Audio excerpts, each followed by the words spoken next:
রান্নাঘরে আজকে কি রান্না করে আমার আম্মু, এই যে হচ্ছে আমাকে রান্না করা সব জিনিস রেডি গাইস। একেবারে ঝটপট একটা রান্না হবে আজকে। এই যে হচ্ছে পেঁয়াজ আর রসুন আর পেঁয়াজ রসুন আর কি, এটারে কুচু কুচু করে কেটে রেখেছে। এখন এটার মধ্যে পরিমাণ মতো আমরা এই যে তেল দিয়ে দিলাম। তারপরে তেল দেওয়া শেষ, এবার আমরা দিয়ে দেব মরিচ বাটা। ওই যে বলছিলাম সাশ্রয়ী হয়ে গেছি আমরা, এই সাশ্রয়ী মানে হচ্ছে মরিচ বাটটা রাখতে দেবেন। এবার হচ্ছে আস্তে জিরো মানে আস্ত জিরা আর কি। একটু স্টাইল মাইরে কথা কইতে গেলেই আমি ভুলভাল করে ফেলাই, জানেন আমার এসছে এমন এক দশা।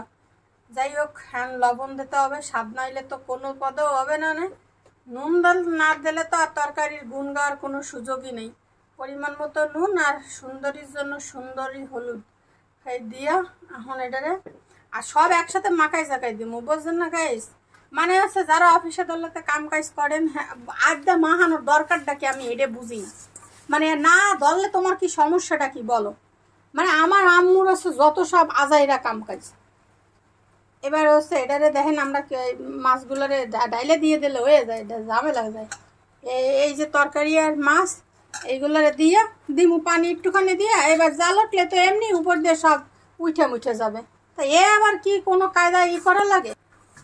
এই যে আমার আম্মু এখন এটা রাত দিয়ে কষলাইতেছে, মানে কি করে হাতে জাল লাগাইতে হবে এই আর কি একটা পদ্ধতি আছে না।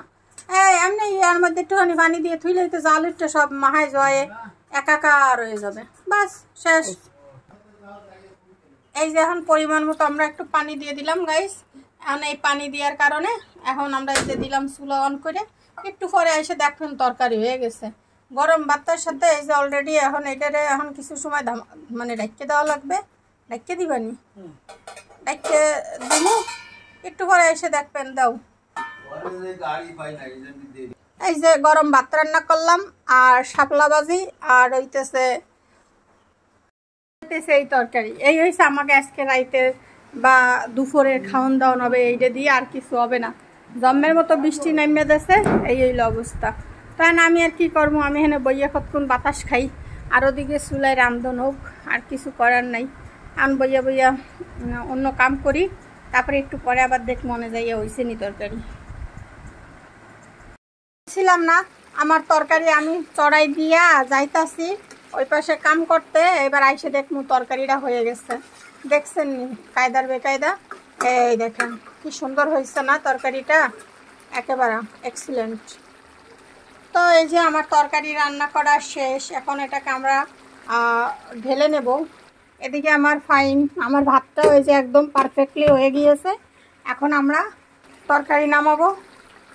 তো এই ছিল আমার আজকের ছোট্ট একটা রান্না। কেমন লাগলো ভিডিও জানাবেন সবাই।